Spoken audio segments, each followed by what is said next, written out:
Hey, folks, and welcome to the Deconstructor of Fun podcast. I'm your host, Mishka Katkoff, and in this episode, I'm joined by Sola Saulenko. Sola is the CMO of Pixonic Studio, which is part of MY.GAMES. Now, in this episode, Sola and myself will be talking about the intricacies of building a successful game franchise. Topics like the balance between organic growth and strategic planning, the evolution of games into franchises, the challenges of transitioning from a hit game into a franchise, the importance of passion and creativity in brand building, as well as the potential for expanding the franchise into various media formats. Now, we all know that after the privacy changes, IPs have become monumentally more important. There's many companies who are borrowing or paying to use an external IP in their games or building games around an external IP. And in this episode, we'll kind of delve deeper into what if you have a successful game, a game that has been played for almost a decade, that has hundreds of millions installs, just like Pixonic Studio with their War Robots. And can you build a franchise, a brand around that, and build more games with the same IP rather than acquiring or lending or renting an IP from somewhere else?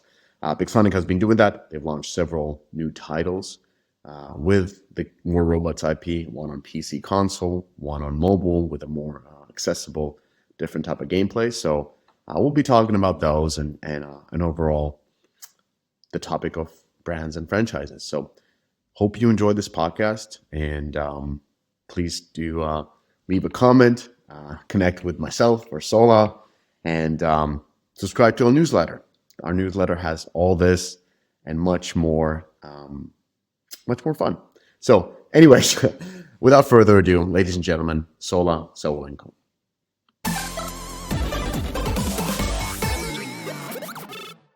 Welcome to the Deconstructor of Fun podcast. I'm your host, Mishka Katkoff, and today I have a super interesting guest, Sola Saulenko from MY.GAMES and from Pixonic, and we're going to talk about cross-platform franchises.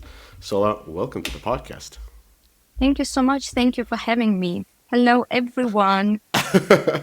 So let's start with talking about you.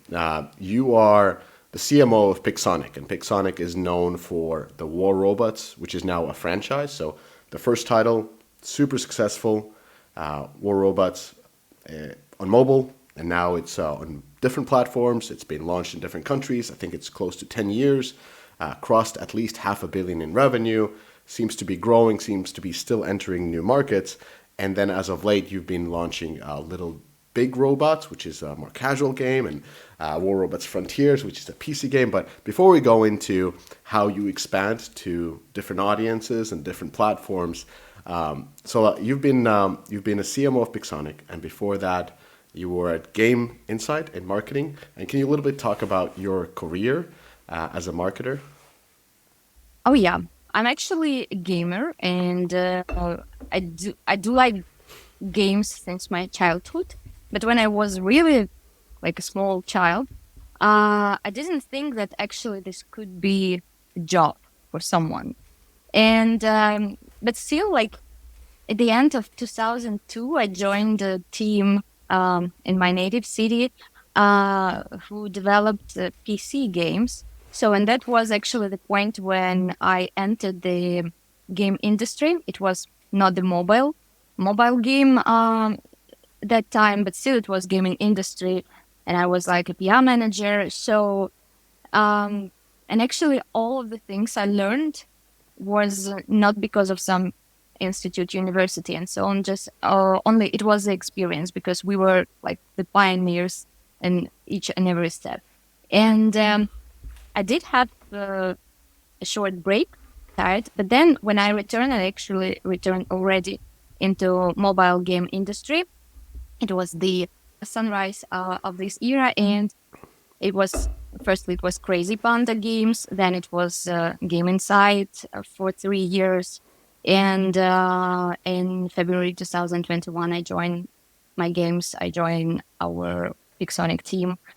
As I said, firstly it was only PR strategies, Mm-hmm. communications with journalists, when we were trying to present our games, when I was Yeah, for writing featuring. these emails to everyone like, oh, please see our screenshots and our demo version, something like that. And of course, it was really very interesting when this mobile era began, because actually it was a golden era. And especially when you see all of these numbers right in time, and Mm-hmm.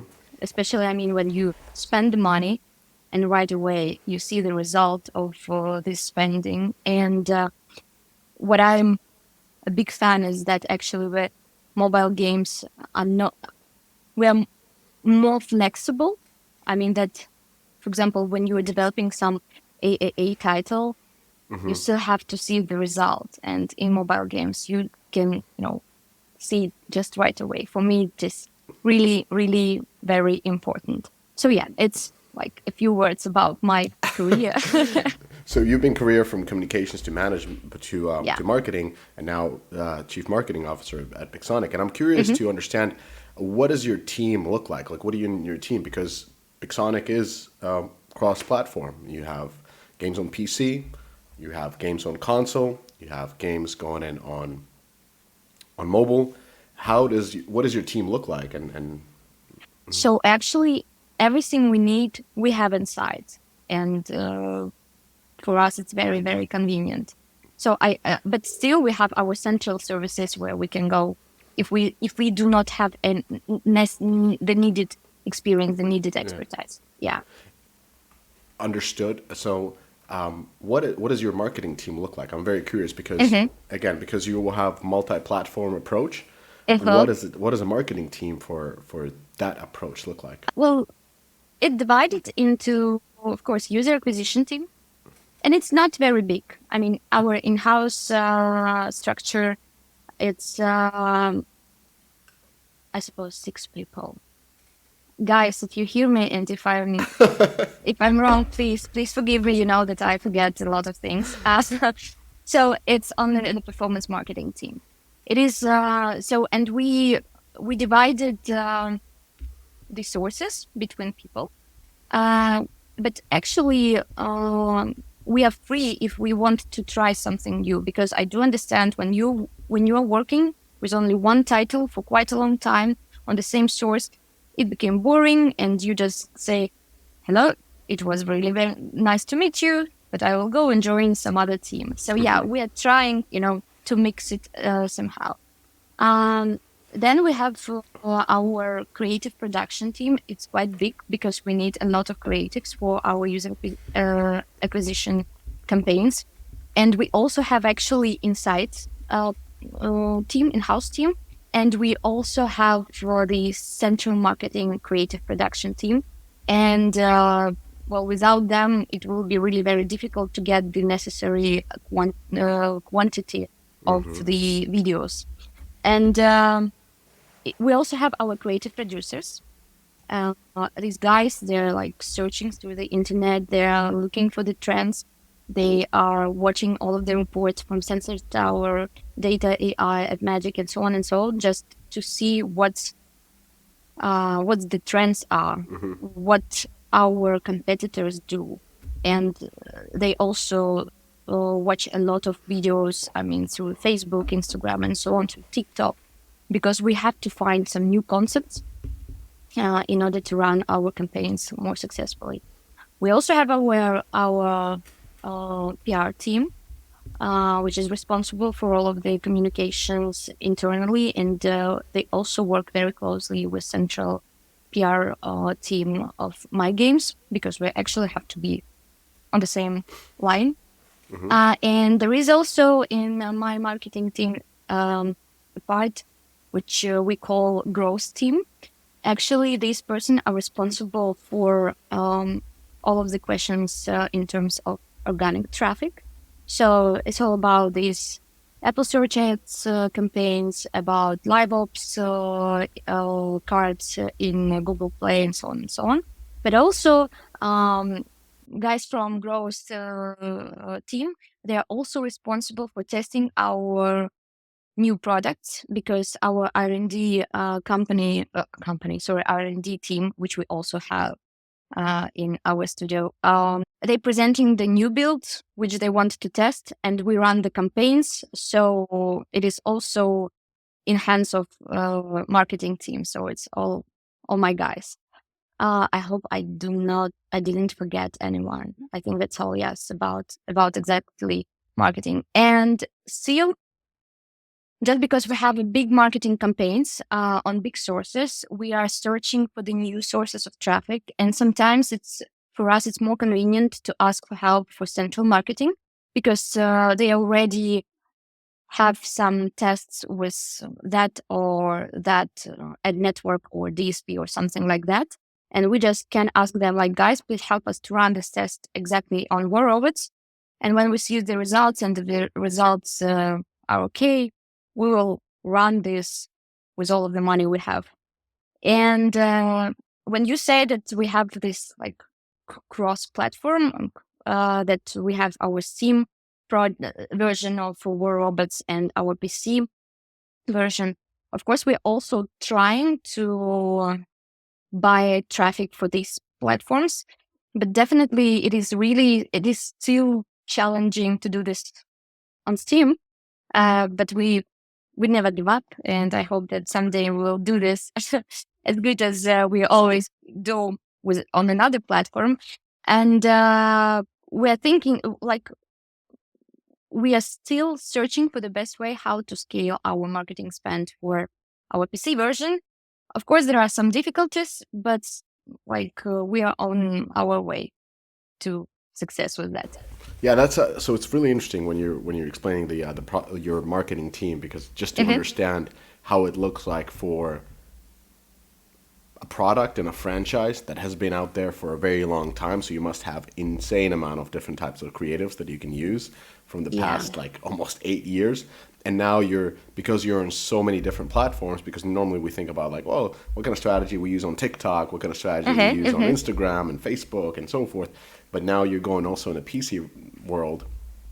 And it's very interesting that you mention that advertising, so running campaigns, like after all the experience on mobile, PC is actually quite challenging. And I think that's very important for people to hear in the mobile gaming industry, because a lot of startups are thinking that they're going to go to PC. It's going to be a lot easier, and it's not going to be as difficult because of all the privacy changes that happened on iOS and all the Google sandbox changes that are incoming. It's like, let's go on PC. But you're saying that, no, PC is its own beast. It's very challenging. And despite all this history of really like understanding your audience, understanding your game, having all these creative assets, having a central marketing team, having a robust internal marketing team, you're still like learning and trying to conquer the PC marketing aspect. Yes, exactly. And I want to say to all of the listeners that actually there won't be any easy time for us anymore. And I think that it is on the same level. I mean, there's difficulties with PC and also with mobile traffic, because we all know about IDFA apocalypses, as we call it in MY.GAMES, that you have to, like find your potential player, and it costs a lot. And when we are talking about PC version, it is still very important um, to show the user that you're actually, it is not some fake landing, for example, that this user should somehow trust your the advertisement that he saw. And the funnel is a bit different that in when you just see in Facebook and you click and then you're on the App Store and you already trust to all of these platforms. I mean, you are trusting Facebook or I don't know, some Google or YouTube channel and so on. And then you're getting into the store, App Store or Google Play Store, and you also trust this platform. But when you're trying to lead your potential player somewhere on the website, it's really very tricky. So you have to somehow tell him like, don't worry, please download and have some fun. with the robots. Oh Last thing yeah. before we start talking more in details about robots is like Mm-hmm. something interesting that your that My Game CEO said. Elena said that after, I'm just paraphrasing, but basically what Mm-hmm. she was saying is that with the prior years of us being able to target users effectively, now we have to learn how to make games for mass audiences again. Do you feel that's happening with you as well? Um, well, I'm not sure that it is just happening right now and exactly with war robots, because we already have our core audience and we know how to work with this audience. And by the way, we are still able to find the new audience which is satisfied with exactly this game. But I totally agree with Elena's thought about these games which should be more friendly for more wider audience. And I hope that we will, just because we are trying to find a new hit, and we have our little big robots just right now, it is still in the process of finding the best way of how to operate this game. And maybe it will be also our way of, how to say, to um, launch this game into the stars. Yeah, yeah. Yeah. Let's talk about. So you mentioned audiences, and this is an interesting topic because I think we had developers from More Robots when the game crossed 500 million a Mm-hmm. couple of years ago. They were on the podcast, Mm-hmm. and the interesting story was about the early phases of War Robots when the game launched in soft launch.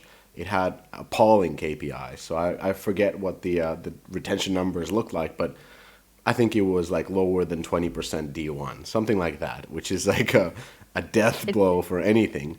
And then yet you are in a situation currently where the game is, I mean, it's performed phenomenally. It's still growing in certain markets, mm-hmm. and now it's being grown through new franchises on two new platforms. So I'm kind of curious in like two things. Like, how were you able to? I know that this was a little bit before your time, I think, but Mm-hmm. most likely the learnings have been shared. Like, how were you able to go past the first stage of really identifying the audience and then starting to grow, and how have you been able to sustain the growth throughout almost a decade? Well, this is very good question, and what I want to say that when War Robots were launched, I suppose it was 2014, something like that. I don't remember the exact year, and I was working in another company, definitely. But we in the industry, we were very like happy for this success, and we were observed the progress of the games, how they develop, and we do remember all of these mark points like Apple presentation and something like this. So War Robots always were some like masterpiece. But also, you mentioned that at the very beginning, the main metrics were dramatically low. And definitely, if we see such metrics just for our new projects right now, we will not launch it because the situation actually changed. And back then, at the very beginning, you can actually launch whatever you want because the market was pretty empty. And I think that the most difficult that then it was not only to launch, but understand how you can develop this game, which is launched already. And I think that the team of War Robots, they did a great job. And the reason for that, I think that what I can see from my perspective is that product team work works really very closely with marketing team. We have really very strong analyst team, and I want to send them love just right now. And we always do understand our business goals. So we are trying to balancing between doing a great game and still understand what we need to actually have the resources to do this game even better and greater. So I think this is really a symbiosis of very strong teams. I believe that mm, that professionals, they very important if you want to create something big. And when they, even now, for example, when we launched in marketing, we launched, I think it was 2 years ago, our first campaigns on TikTok, for example. I was a bit worried because this platform is for younger audience, blah, blah, blah, and how this audience will feel in our game, which is more for, male under 32, something like that. But still, the product team, they learned how to onboard these newcomers because we do understand that not only we are developing, but also the potential audience is developing, that maybe they need, I don't know, more different offers, or maybe they want to have some, brighter colors on some skins and so on. So we are always thinking about what our audience may have need, and we always watching for our competitors, because actually a lot of games which are really very cool, and we are like decomposing them and take the best from them. So yeah, something like this, I suppose, that helps us to operate this title for quite a long time. Yeah, so combination of like really working together with the product, Yeah, marketing, and yeah. analysts working closely Yes, together. analyst, product team, and marketing. And it's all connected by business goals. Perfect match. Yeah, under business goals. And how about actually I'm curious about, because you said the profiles of male of certain and how to Mhm. cater to them both on terms of marketing and product side.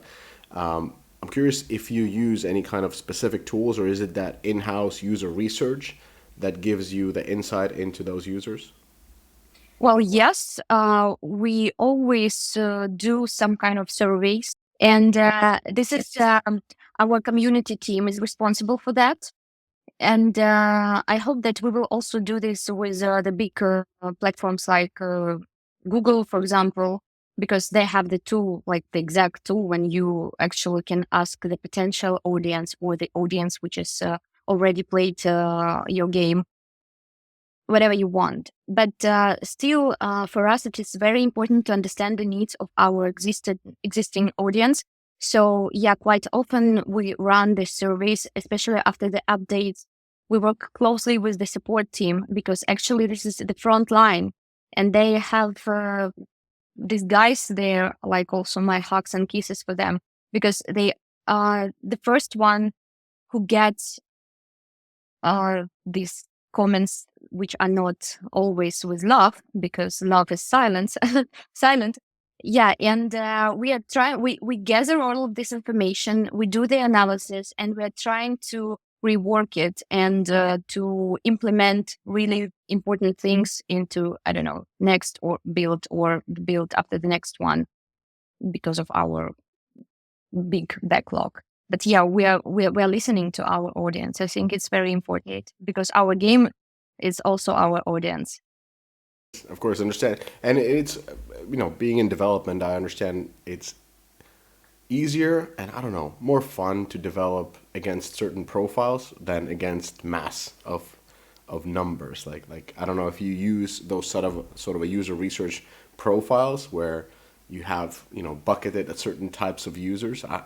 Is that the type of approach you use, user research, or is it more like just overall data? No, not overall data, because we are really. Is it still like allowed to say this, like data driven company? And we always trying to look from different angles to the audience, and because it's more useful if you just took the white uh, piece of data, maybe you will not find the answers you want. But when you divide it, sometimes you can pick exactly what you were looking for. So yeah, we're trying to do uh, and use all of the tools which we have, and all of the internal tools and external.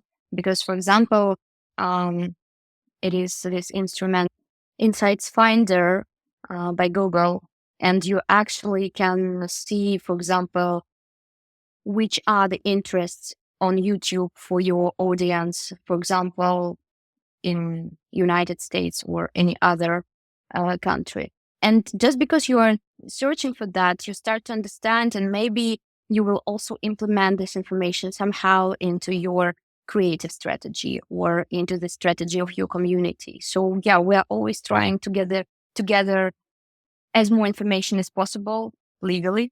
I want to underline this. Under privacy, under the privacy restriction. IDFA, it cut our wings a bit. But I can say that, for example, we were brave enough not to cut off our marketing spend, our marketing budget after April 2021, when IDFA was turned off. And I think it was really very good decision. I mean, overall, MY.GAMES, not only in Pixonic, because a lot of advertisers, they just leave the auction, and it was free for us.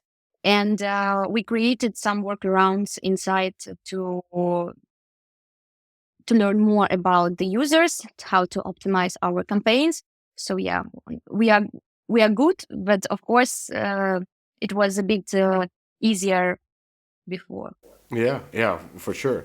And can you talk about some of the sort of a pivotal, not maybe, I don't know if pivotal is the right word, but kind of like Mhm. interesting moments during the time from a marketing perspective, especially since you are spending so much time understanding the users better, using the Google Insights tools. It's like what kind of a results have you been getting from there and implementing knowledge from those tools, and then implementing that knowledge into your marketing campaigns and finding Mhm. like successful ways to market to the audience. Well, first, which came into my mind is actually not about the exact campaigns, but about the creatives. Because, as I said, our creative producers, they are searching for the trends, and we found several concepts for. We call it like meta mislead. It's not a mislead exactly, but still there are some details which are not exactly in the game. But we even think about this mechanic could be included into the game, because it's very, very looking very organically. Yes, if I may say so. Um, and regarding the trends, for example, in Google, in Insights Finder, unfortunately, just right away, I'm not able to remember the example, the good example. So maybe if it turn into my mind later, I Yeah, will get back to this. I Sorry, put you on sorry. the Just spot. I put you yeah, on the yeah, spot. yeah, There's so many campaigns that you guys run, so no yeah. wonder. So a lot of questions, but kind of going to the original Hmm. question of this franchise. So having Hmm. multiple games under the second one. Can you talk a little bit about Little Big Robots? Like how did Oh this yeah. project came to be? Yes. Well, first of all, I want to say that me personally, I do like this game a lot, and I play a lot. And this is actually an answer for your question, like how this game appeared inside our team, because l- this big love for robots is actually the main reason why we were deciding to do something like Little Big Robots. And of course, I mean that we do want to try ourselves on the field of top-down shooters, and we still have experience in shooter, definitely.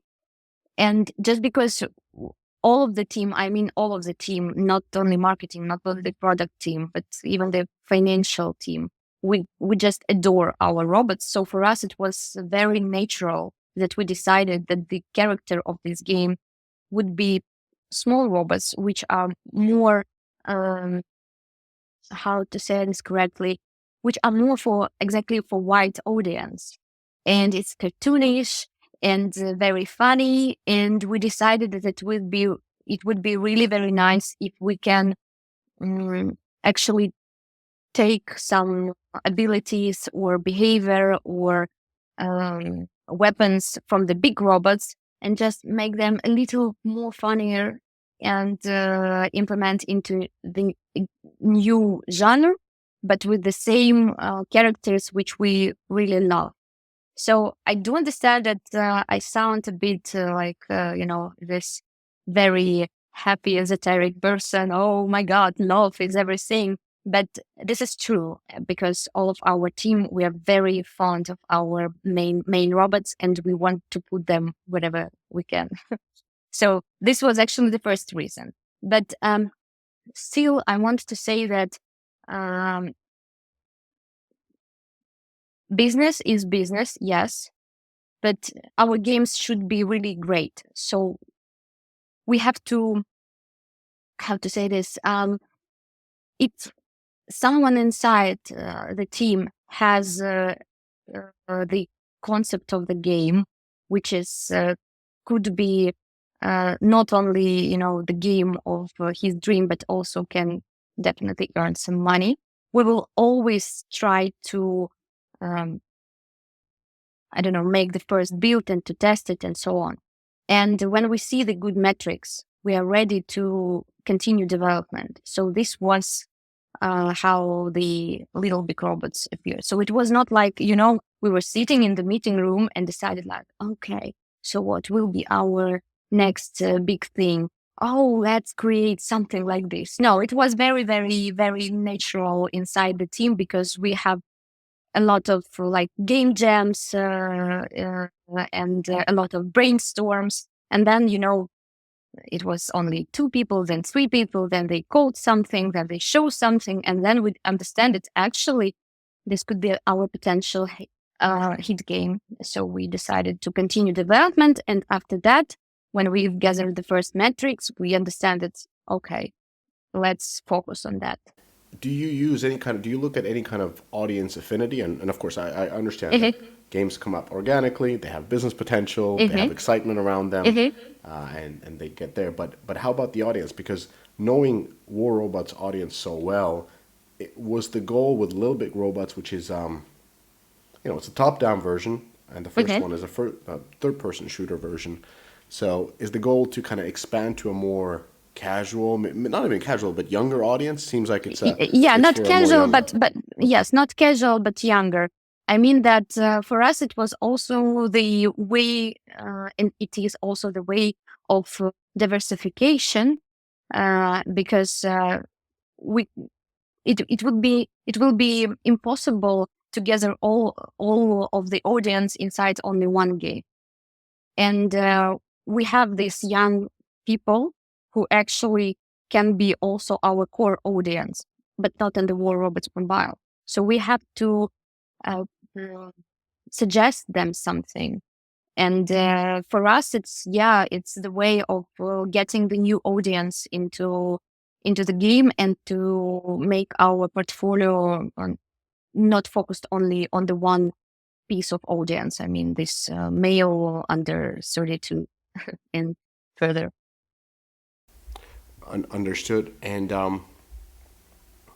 so the game hasn't yet, I mean, found the growth that you're probably expecting. Mhm, It took War mhm. Robots a lot of time as well. Like, how do you approach launching, like soft launching and growing a game post 21, post iOS Mhm, 15, basically? mhm. Uh, well, I personally do not believe in this soft launch strategy like it was before, when you just choose the country, and most of the time it was Canada, and you were gathering all of the metrics and show how it's going on, and then you decided to go worldwide.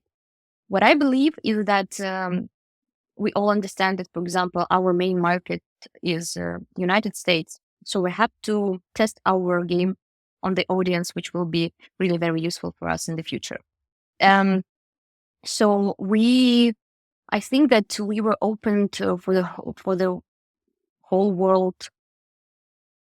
I don't remember the exact date, but at the beginning of 2023, yes. And we decided, because the game was on that stage when you are not embarrassed of it, and when actually there was enough content to play for several weeks, I suppose.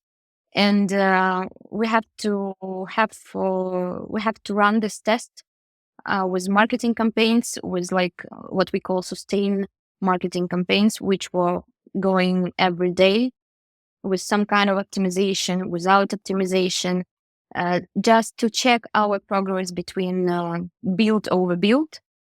And so this was our strategy, because we decided to spend money on traffic just for this whole year, because without this data, you will be not able to tune the game inside of it.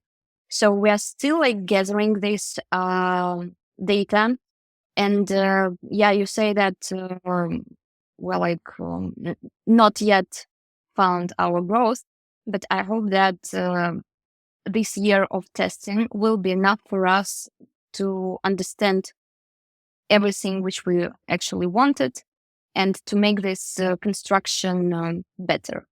Yeah. So you mentioned that you launched directly right into the U.S. Mm-hmm. and you didn't believe in the previous, kind of like Mm-hmm. almost like a Supercell playbook of the past of Well, I'm launching sorry, first in Supercell. Canada. Yeah, no, Supercell doesn't use it either. Now they Oh. also go directly on Android Mm-hmm. in the U.S. and so forth. So what do you tell to companies that are still baffled by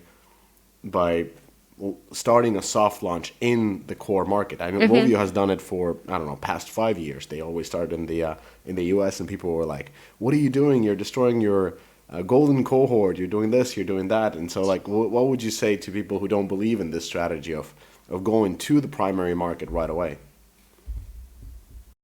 Well, I want to suggest them to be more flexible, and to be more in line with our new reality, actually.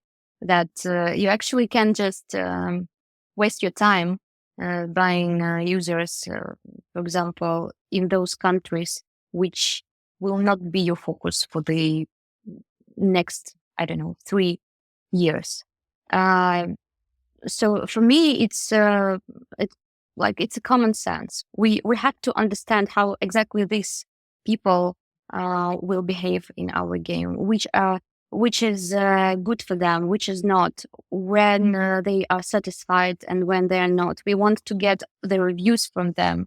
We want our support to communicate with them, and we want to um, how to say this, the direct response from the people which are at that very moment is very useful for us, because if we succeed exactly on this market, then it will be okay for any other. Of course, we will, I don't know, modify something, for example, for Asian countries and so on, but still for that we have to have the resources. To have the resources, you have to earn money. To earn money, you have to create a good game, a great game for the main market in mobile industry, and this is USA. So for me, it's a common sense, just launch the game in US and trying to get metrics there. But I do understand that, for example, small independent studios or indie studios, maybe for them, not maybe, but for them, it will be really very expensive. And of course, in that case, you can try to launch a game on another, but maybe Mexico is also quite good, because I think that we saw the same behavior between players in US and in Mexico. So I mean that you can find the way, but if you have resources, if you have enough marketing budget, I suggest to launch on US. And do not worry about golden cohort because, well, Yeah, exactly. I agree, and I think what's best about it is that when you start a soft launch, and the mhm, game should be in a position where, as you said, it's not making you look bad. But let's put it this way: the game should be in a position where you truly believe in it. It's very mhm, deliberate. You've gotten into a position where it is ready to go to a market. Maybe it doesn't have quite as much content to start scaling, but it is ready. And when you put that game out on, like, the typical, let's say Zynga had the strategy. I don't know if they still have, but the Philippines for a tech launch, and then the mhm. tier two markets of maybe English speaking or usually non English speaking, like the Netherlands, the Scandinavia, and some kind of like a countries that could spend but don't speak English. Let's see how it works. And then you're starting to creep on tier ones, the New Zealands, the Australias, the Canadas, and then finally you are ready and you put it out in the US. That's a lot of benchmarking, and it's very weird for the team to sort of start the soft launch and end up in a in a country that tends to have very poor KPIs. And so, like, what are you getting out of that? It's Yeah. like you're extrapolating, is this really a good game or not? Like, it's hard to say. Are we bad because we're in a market that is not Mhm. good, or are we bad because our game is bad? And like, we don't know. I want to mention that even if you feel that you've done everything correctly and that you press all of the necessary buttons and so on, sometimes magic just doesn't happen because I still believe that games is games are entertainment and there should be some kind of soul and heart in it. It's not only business projects. So if there is no this I know the catchers for your audience, it will be not okay for them. So they will not play your game, even if you do everything like um, for using all of the successful schemes from another games. So it's still like this mix of magic and business, and it's really very hard. Yeah, yeah. Tell me about it. Uh, so talking about like switching tiers and talking about like War Robust Frontiers. So Mhm. very, very, very different. Like in all ways, different game than Little Big Robots. It's Yeah. PC console, super realistic, very hardcore looking game. I mean, you need a gaming machine to play this. Yeah. How did this game came to be? And looking at the timelines, they were developed at the same time. So part of your Hmm. team is developing this cute little robot shooting multiplayer game, and the other part is like, yeah, yeah, that's all cool, but we're gonna make this But we AAA want another quality. one. Yeah, AAA quality, crazy, explosions. You have absolutely different type of a skill set and look and audience playing the other one. It's like, how was that game? Like How did this happen? yeah, how did this How did happen? this Like, happen, guys? yeah, it's like two different companies are making. Like, I would not say that these are even coming from the same company. They're so different of a product. Partially, you are right because we are developing War Robot Frontiers together with another in-house development team of My.GAMES, and this team actually develops a lot of PC and console games. So they are great professionals. So they have their experience and their expertise, and we have our War Robot universe. Let's call it this way, and we have a lot of data from Warabit Mobile about audience, about what this audience likes, and so on and so on. So we decided to unite our resources. So, if I may say so, like co-team, co-production, something like that. So co-development, yes, it's not only our game. And you're absolutely right that, yeah, maybe I can say so that a younger part of our team were like, oh, yes, we want to do Little Big Robots because it's fun and so on. And maybe people who are a bit older, they're like, oh, no, we want to be these guys who are playing on PC. with super realistic robots which are fighting with each other. And this is really very cool that we have this freedom, trying to do what we really want in what we believe. So yeah, we work closely together. So it's like two teams which are developing this game. Yeah, and it's also about like widening our audience, because what in my dream I see all of these things, like, I don't know, for small children we have happy meals in McDonald's with the small robots, and the children playing top down, and then their fathers and mothers, yeah, big children, yes, young adult, and they're playing this PC version of Robot Frontiers and something like that. And then we still have our core audience, which say like, "Oh, we were there first," and they continue playing on their phones. So, kind of going back to the original question Mm-hmm. of building a franchise. So it sounds like it Mm-hmm. was very organic. It's like people are Mm-hmm. developing war robots and they're putting their way forward. I think war robots is kind of like our generation's mech warrior.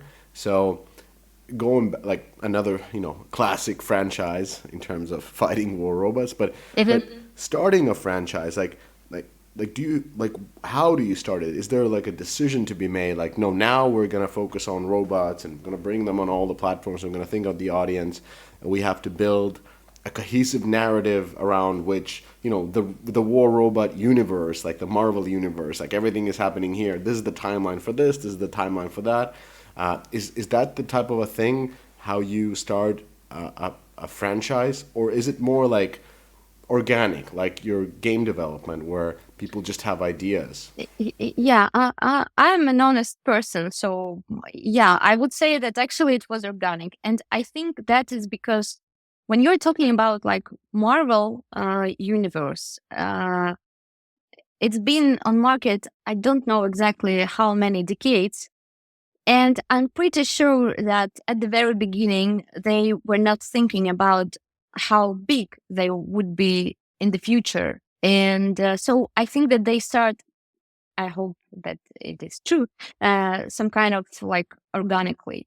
So, and when we are talking about actually mobile games, like an industry, and when it starts, we were not thinking at that time that actually in 10 years it will be billions of dollars. So it was like, it was also fun. Okay, let's do something and launch into the store. So for us, it was the same. First of all, it was War Robots, and it was a huge success. Then we're like, okay, maybe it was even, someone was already tired of War Robots Mobile, and maybe this person just decided, guys, I'm full of these mobile versions and builds. I want to create a big game. Let's try and think about it.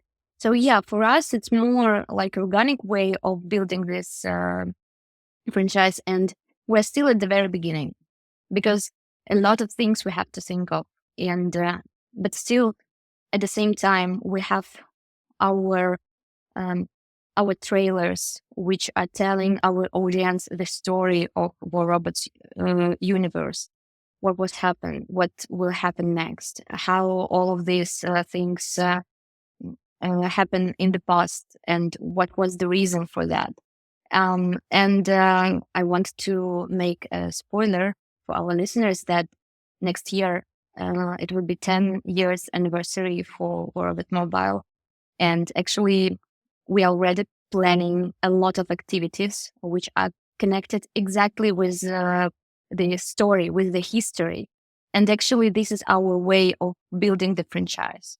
That when, we are getting not older, I do not want to use, we're getting mature. Yeah, mature. And because of that, we understand that, okay, so on that day of our anniversary, we'll do something really big and really great, and not only from the community side, but also from the product. And we, as I said, we work really very closely. And we just, and this is this way when we are on the meeting call and like, okay, let's brainstorm how we can entertain our audience, what we want to tell them, how we will represent this in the game, How will we present it in our social media? What will marketing team do? What about re-engagement campaigns? And so on and so on. And sorry, I'm already talking about marketing. That's myself. But I mean that, but then I was not joking when I was telling you about this McDonald's Happy Meal, because I think this is a franchise. Then you have to reach to your audience through every channel you have, not only from performance marketing, but also from some offline activities. But for that, we have to have a good games.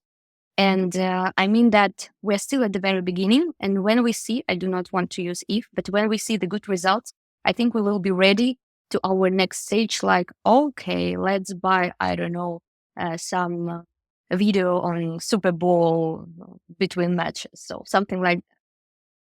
Well, that's usually a sound. That's a sign of decline whenever some game company buys an ad on Super Bowl. Yes, yes. That's historically been not the not the Okay, best. let's imagine something Yeah, another I get it. big. I get it. Like Yeah. something big, something really Yeah. cool. So now I assume you have some kind of a brand management function that, Yeah, that yeah. focuses on building the Yeah, and story of this the is, franchises. yes, we have this franchise team, and it's actually mostly like a central service in my games.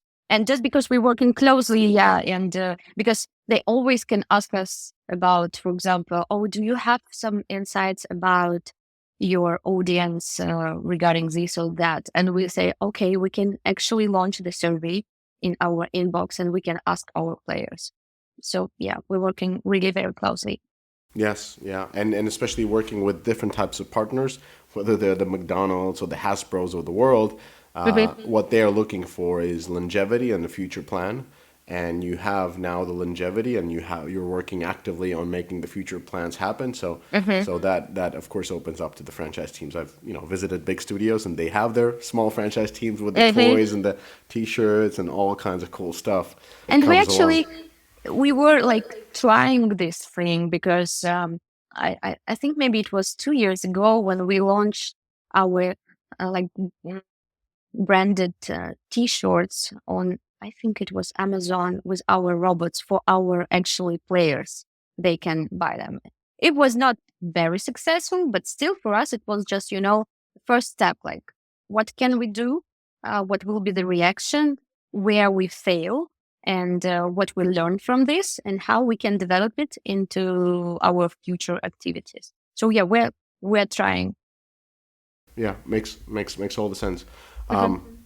I have last question. So, if you would do this all over again, would you still approach it in a very organic way where you see how things are developing Mhm. and kind of, the games are coming organically for organic ways of audience, like, yeah, that makes sense and this makes sense, and now we should kind of start bringing it together through franchise teams and so forth? Or would you, seeing the success and the longevity of the first product, be like, okay, let's be strategic. Let's build around a strategy. Let's build a franchise Mhm. and focus on, strategically thinking about different audiences and how you're going to go and have that mindset of it will be a toy line, it will be an animation, it could be a feature film at one point, it could be a Netflix show, and this type of stuff, and this is how we're going to expand the audience? Or would you still kind of, go organically through it, kind of like almost like a live game development? Well, it's a tricky question, Mishka. And still, we're thinking that War Robots are really very good for Netflix cartoon or something like this. And a lot of our team members, they're just like asking us when we will do something like this. Yes. Well, of course, I think it would be more logically if you have all of the plans and strategic vision. But still, I will sound okay a bit tricky. But I mean that for me, the best way will be if it is a mix. When we see that uh, something uh, is appearing, it is really very good to start the strategic vision at the very beginning. But as I say, for example, for War Robots Mobile, when it's only started back to 2014, I'm not sure that anyone there was thinking about Netflix show. So yeah, I'm not. I don't think that it could be only strategic vision, because still, as I said, games are entertainment, games are art, and there should be not only business goals. There should be some kind of your inside feelings, your love, your passion, and it's very difficult to create something with something using only your strategic vision if you do not feel this passion. So yeah, I think it should be mixed. Yeah, I agree with the mix. I'm just saying, I'm kind of like looking at the history of games, and Mhm. I don't think has anybody done it better than Rovio in the sense that they had, the first game and games, and they really focused on building an IP and achieved that, motion picture level with the toy lines, with the animations, and so forth, compared to, you know, bigger games, let's say Subway Surfers, Mhm. Clash of Clans, Candy Crush. Like they haven't like, even though Clash of Clans has had two games and the animations kind of like rolls towards it. It I don't feel like it's the same type of a phenomena maybe. And Candy Crush definitely couldn't expand outside the one of the best mobile games ever. So that's not a bad thing there, but it's not Yeah, like a yeah, I know. transmedia thing. Well, I have an explanation for myself about that, because, well, actually, when we are talking about, for example, PC or video console games, and this industry is much older than mobile industry, and actually, what they have and had in the past, they were developing, and they had to create this brand from the very beginning, because this brand should be at the very end when the game is launched and when you have to sell it. So for them, building the brand, for example, thinking about the franchise was also very organic. It was their way of operating. And when we're talking about games, we were infected by this performance marketing thing, because you actually just run the campaign, especially at the very beginning in 2014, 15, and so on.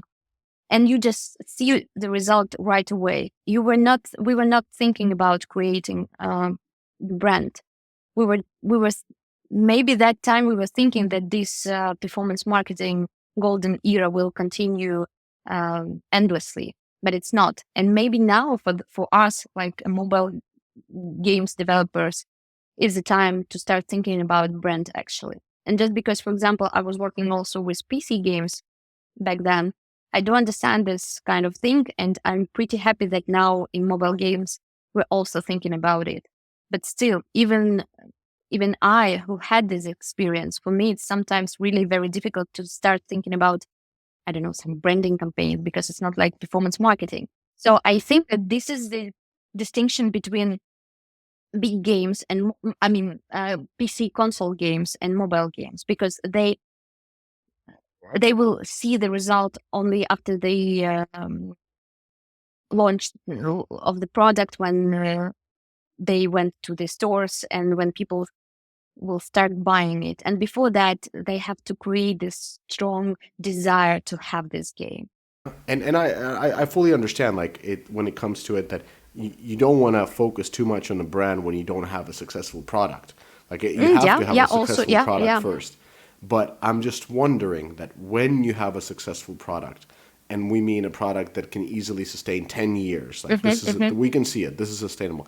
At what point do you really should start thinking about, hey, this can be a franchise? Because I kind of feel like with the many games that we have, many successful mobile games, they kind of go to like 3 years, it's going great, 4, 5, 6, it's like, hey, we should do something. 7, they start doing something, and then it's kind of like hits that decline phase, and it's like 9, and now we have the now we could do something, and it's like too late, or not too late, but you kind of missed the peak when it Yeah, was I understand. Yeah. Well, we never know what was the best timing, or maybe the best timing is still in the future. But I think that for us, it was this.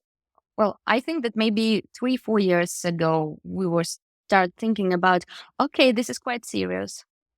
Let's try to do something. And still we have, when you are working only on one project, you're really getting bored. And that's why you're trying to find the way of entertain yourself. And there are these people who just, I don't know, meet on Friday after the work, and like, okay, I have this concept, we can code it like easy peasy in 1 minute. Okay, here is the build, let's do something. So I mean, it's still, of course, the main thing, I think, that when you have this good game and mature game, and do not be, um, how to say this correctly, do not be sure that it will continue for the next decades, because actually, as you can see, things change very quickly. So you have to always think about business and about your point of growth and how you can develop what you already have and what is already very strong and very good. And I think this is the moment when you are like, okay, I heard that you have some concept. Maybe we can combine it. I understand. It is like I understand the realities of a game team that is focusing on shipping the next update, and the marketing team that is focusing on the next optimized creative, the next hero creative that they have to find, the next growth channel they have to tap into. Okay. And if somebody would come in like, guys, what are we doing? These are gigantic robots that are walking and shooting. Like let's not talk about, like, sure, let's do this, but maybe instead of talking about like how do we make the next game and so forth, in addition, like we can talk about that, but how about we take this as a brand and really create a platform from which we can spawn several brands on different platforms as a different interactive media. See, this is just me like crazy talking. This is how I would approach, like let's think gigantic. I think that you are also right, and I'm pretty sure that maybe there was some conversations like you just said, because maybe I was not just in presence of this one. But we are thinking inside in my games. We are thinking about brand, and actually, it's is a topic for another discussion about brand performance and how we want to create this brand and how we want to gain and to gain the audience. So yeah, it's not, I want to underline that when we are talking, when I say organically, it's not just some chaotic behavior like, oh, let's do something. We are always, there are people who are like visionaries, and we have people in our team who have this strong strategic vision, and who are very good in numbers. And when we are working together, then we get what we get already, like this War Robots Mobile. And I hope that this will help us to continue building our franchise. But still, as I said, we're at the very beginning. But Marvel, let's see what we'll do next decade. But yeah, I totally understand. I was just trying to Mhm. gauge like what when is the balance when you do have a hit. Do you just Or continue or at the developing? very beginning, it's Yeah. always this question: what was the first egg or chicken? So Yeah, well, no, not even that. It's like when do you start? When you do already have a hit. Like I 100% agree that focus on a game 100%. But when you do have a hit, at what point do you go into, hey, this could be a franchise instead of not instead, in addition to being a hit game. just one hit game, yeah. Exactly. And Mhm. the franchise doesn't mean that you have the sequel coming in, but it could be sequel and the McDonald's and the toy line and like everything like that. Like we can now go to multiple different directions because we have such a engaged, sticky audience that we understand that we can market to and so forth. So, just dreaming big. But Well, yeah, and I hope that we will dream big yeah, this is what in the happens when you future. live in California for a couple of years. Nothing is enough. Oh yeah, never been there, fortunately. Yeah. All right. So thank you so much for sharing. I look with excitement. Of course, been playing a little. I've been playing all these games except I haven't played Frontiers now. I'm too young for that game.